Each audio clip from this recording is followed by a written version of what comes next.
Welcome to Pre-Calculus Notes for Essential Skills C4, Exponential Equations and Applications with Calculator. In this section, we're going to take the work that we've done with equations and apply them to realistic scenarios. You will need a calculator. The model I recommend is the TI Nspire CX. One thing to keep in the back of your mind is that the skill set introduces an enrichment assignment, in which you're going to go out and find your own real-world scenario and make up a problem and solve it. Please take a moment to read this information.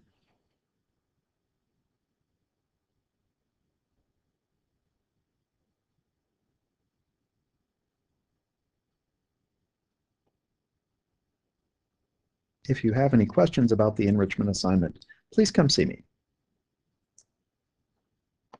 We're going to begin with basic calculator operations and solving equations using calculators. When we have x as an exponent, we'll typically have to log both sides. In order to get to this exponent, the easiest base is the base of the exponent. In the case of example 1a, that base will be 2.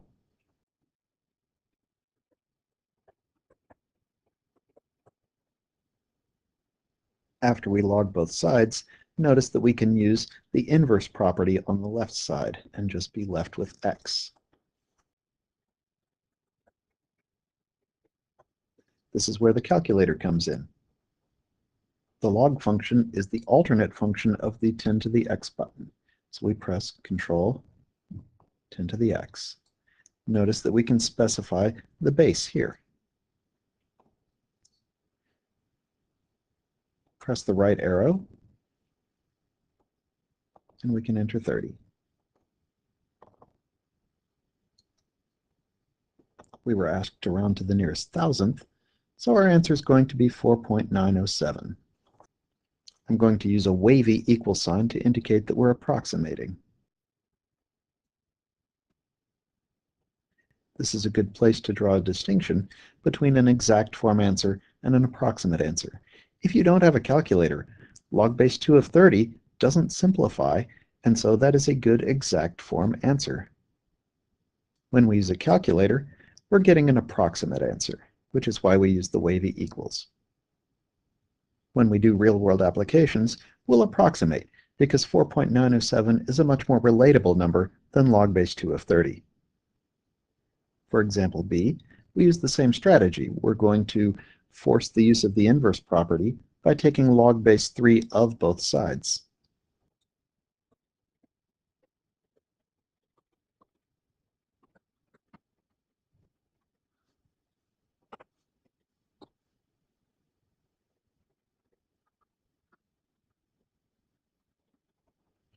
Notice that the right side still has the log function. The inverse property does nothing for the right side of the equation. Now we solve for x algebraically. We'll subtract 1 and divide by 5.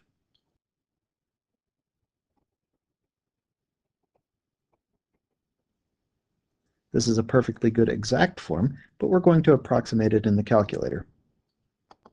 In order to enforce proper order of operations, I strongly recommend using the fraction bar template. That is Control Divide. Now we can type exactly what we want it to evaluate.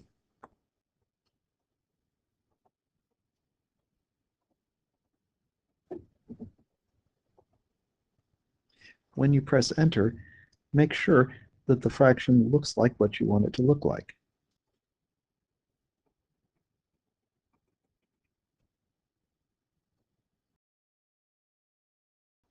When we have a base of e, we'll still use the inverse property by taking the natural log of both sides.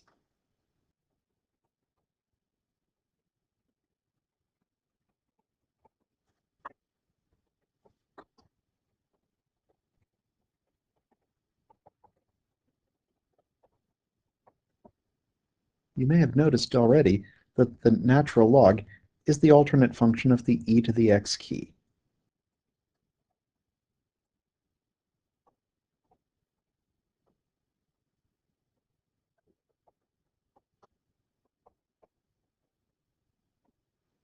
Example D presents a twist. Our inverse strategy only works if we have the entire equation solved for an exponential expression. So we need to collect these e to the x's. To do that, we'll multiply both sides by the denominator, and then combine like terms.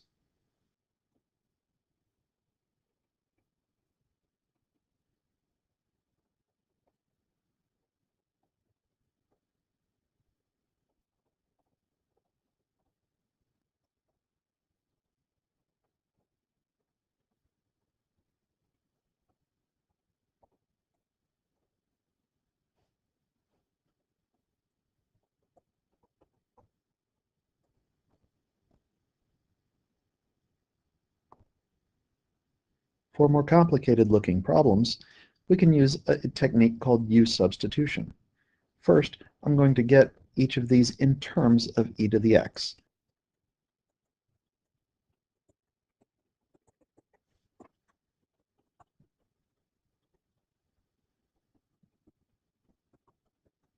After making the substitution, we realized that this whole equation was a thinly disguised quadratic.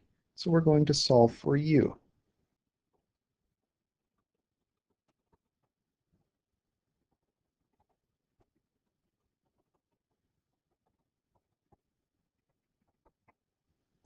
We're not done though. We need to substitute back.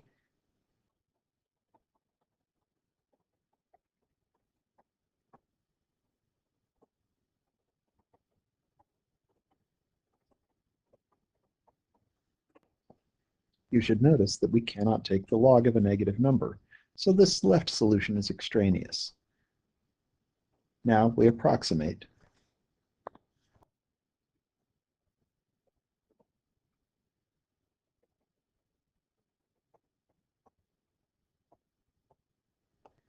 We'll do something similar with example F.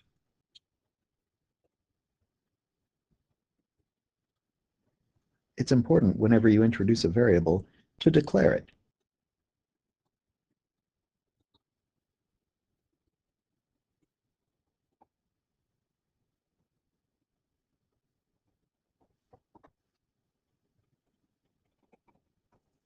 Then once again, we've revealed a quadratic equation.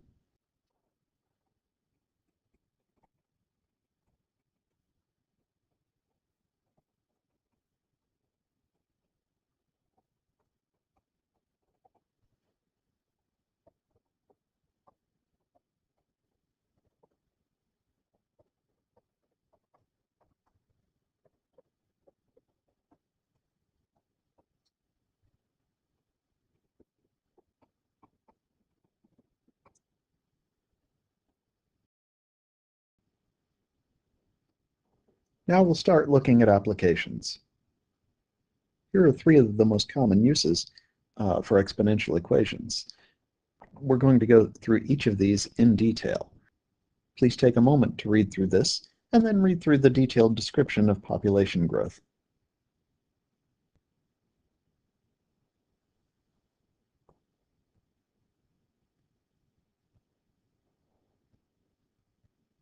Take a moment to read through number 1. This describes two scenarios: the given growth from 1990 to 2010, and the growth that we're interested in from 1990 to 2018. So we're going to separate our tasks that way.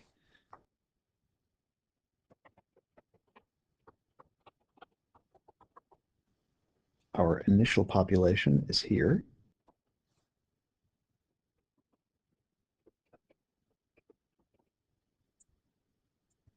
Our final population is here. And the time involved was 20 years. This gives us enough information to solve for k. You can refer to the formula on the opposite side of the page.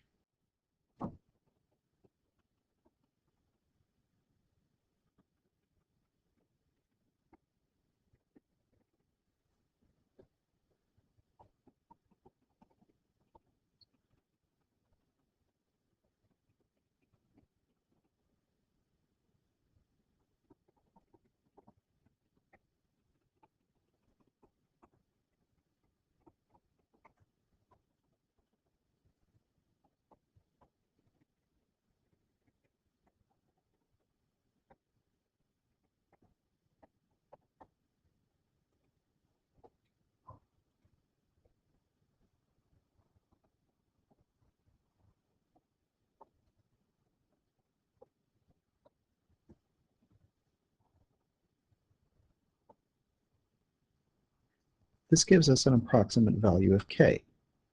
We're going to need this in the second phase of this problem, but we want to use the full accuracy of the calculator, not just these first few decimal points. When we're talking about numbers this large, it will make a difference. So, in order to keep our entire accuracy, we're going to store this as a variable. The store key is the second function of the variable key, located just above the 9. So we're going to store this number by saying control var. We will store the answer as k. We use k on the letter pad.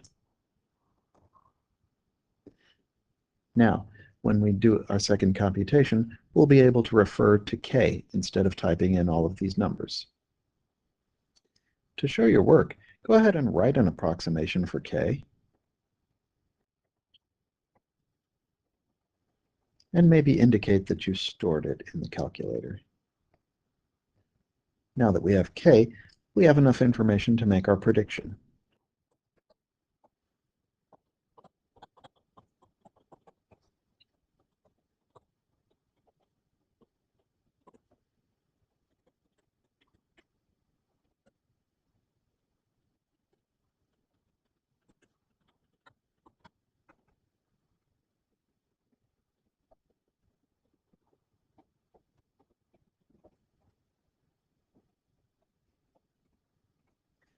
The e to the power button is located next to the 10 to the x button, near the 1.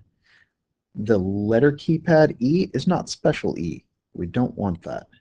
We have to use special E. Notice when I type K, it highlights in bold. That means that the calculator knows what the value was, and it's going to use its maximum accuracy.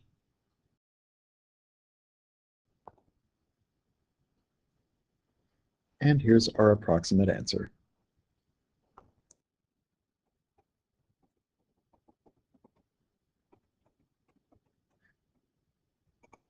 This is an application problem. That means you need to remember to label your answer. Try the next one yourself.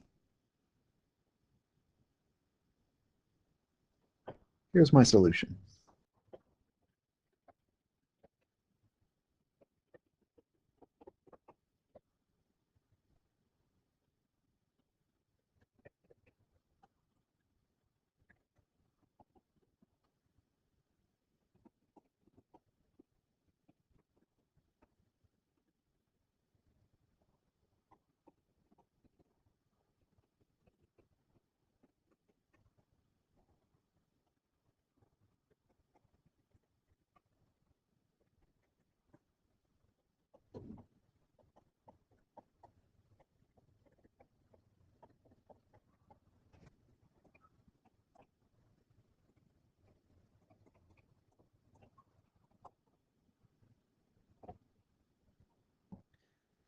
Notice that k is going to be negative this time. That's typical when we have exponential decay rather than growth.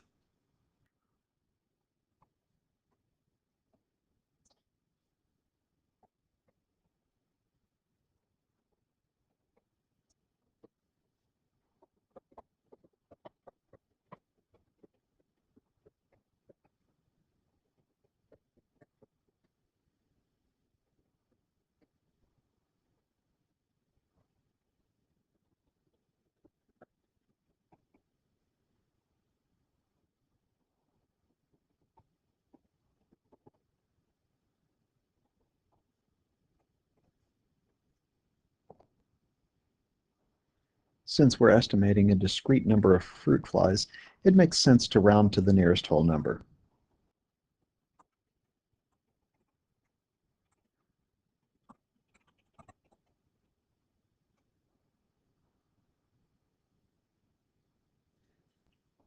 The next scenario that we're going to work with is radioactive decay and half-life.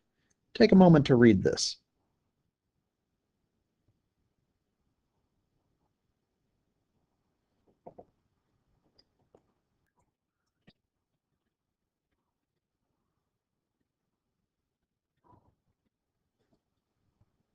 One of the most important skills of application problems is being able to read through text and figuring out which variable in a formula to assign to which numbers. Take a moment and do this. The half-life is 4 days. 3.2 grams are present at the start. That's our initial value. How many grams we left after 20 days? 20 is our time. The final amount is unknown. Now we just plug in the formula.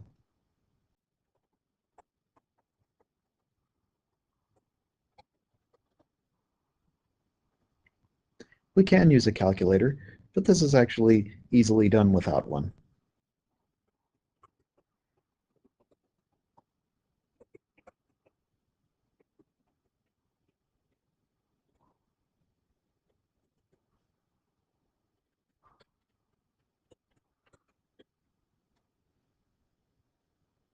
There's a typo in problem number 4. It'll be fixed in your version. We're going to start by assigning variables in the same manner.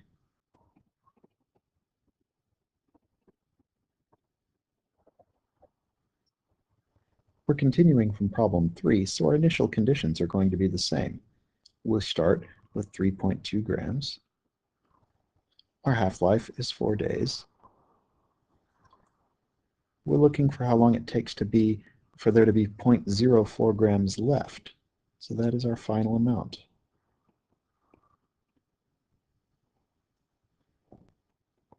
And time is the unknown.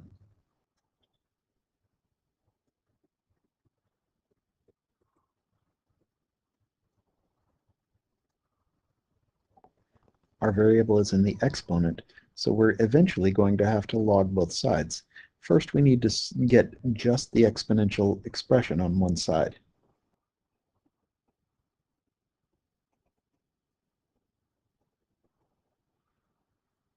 Now we can log both sides, and we'll use a base of 1/2 so that we can use the inverse property.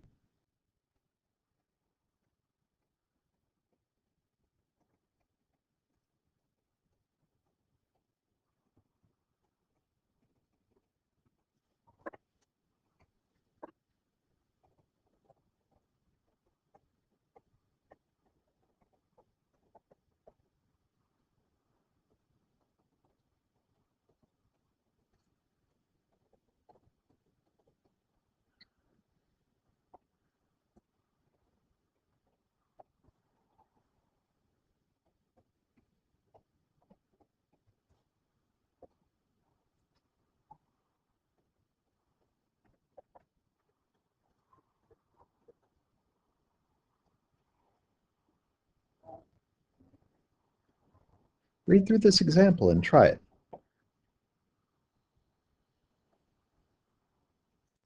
Here's my solution.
We're being asked to round to the nearest year, so it'll be 6517.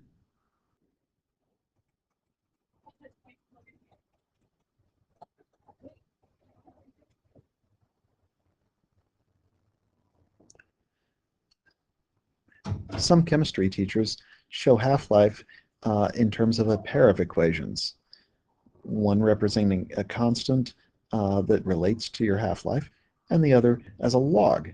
This is equivalent to the expression that we're using, And an interesting exercise that's a little advanced is to try to show this. I'm not going to do this in the video, but I'd strongly recommend that if you are interested in pursuing more advanced mathematics, that you give it a try. The solution will be in the online notes. The last application we're going to walk through is compound interest. There is a lot of specialized vocabulary that goes along with this, so please take a moment to read through this.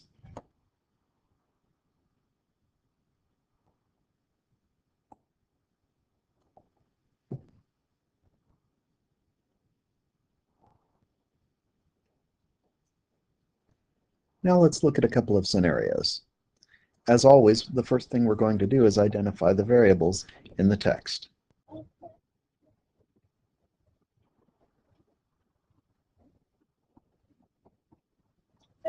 Take a moment and parse out these variables. Our principal is the initial investment. How much we'll have at the end of the term is the unknown. The rate, be careful with the rate since it's given as a percentage.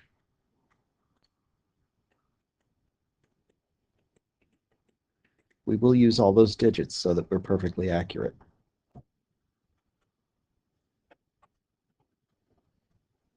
Now we simply plug into the formula.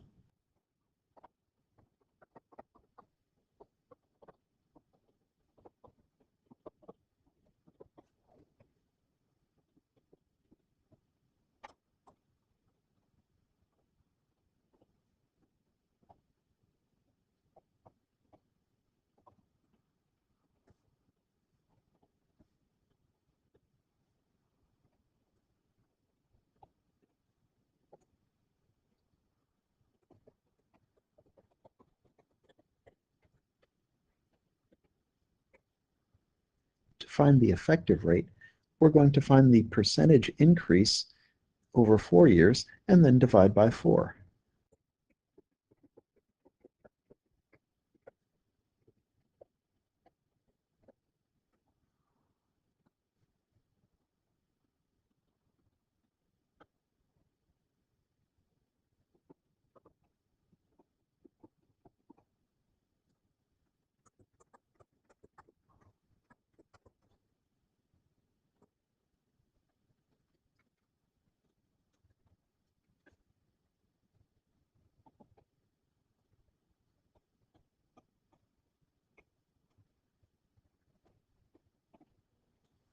Expressing as a percentage is this.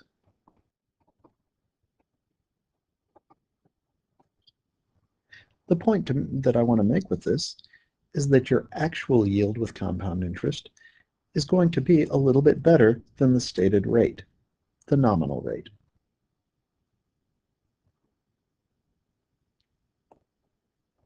Our last example is doubly educational because people do have a tendency to run up debt, not make minimum payments, and earn interest. The rates are terrible, and so this is going to provide a nice example of what this is going to do to your balance if you don't pay off a credit card debt. Try this out. Here's my solution.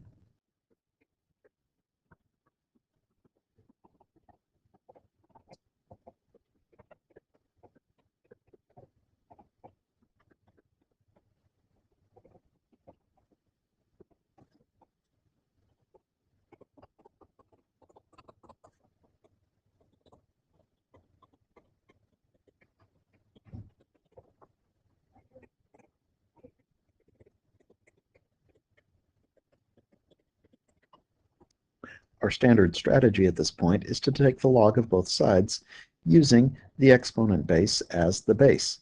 That is an ugly, ugly number, but the good news is we have calculators. We'll just let the calculator handle it. For ease of writing, I'm going to assign it a variable.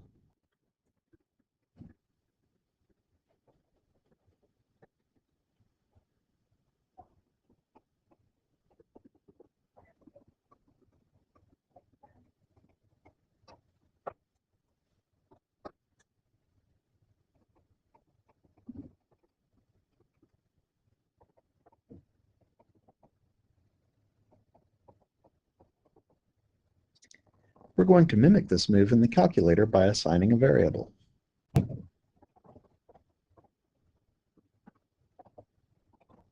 Notice that the Store button works with expressions. We don't have to evaluate it first.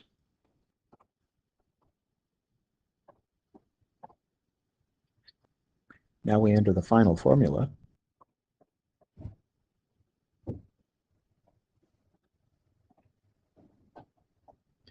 And there's our answer, just a little over 3 years.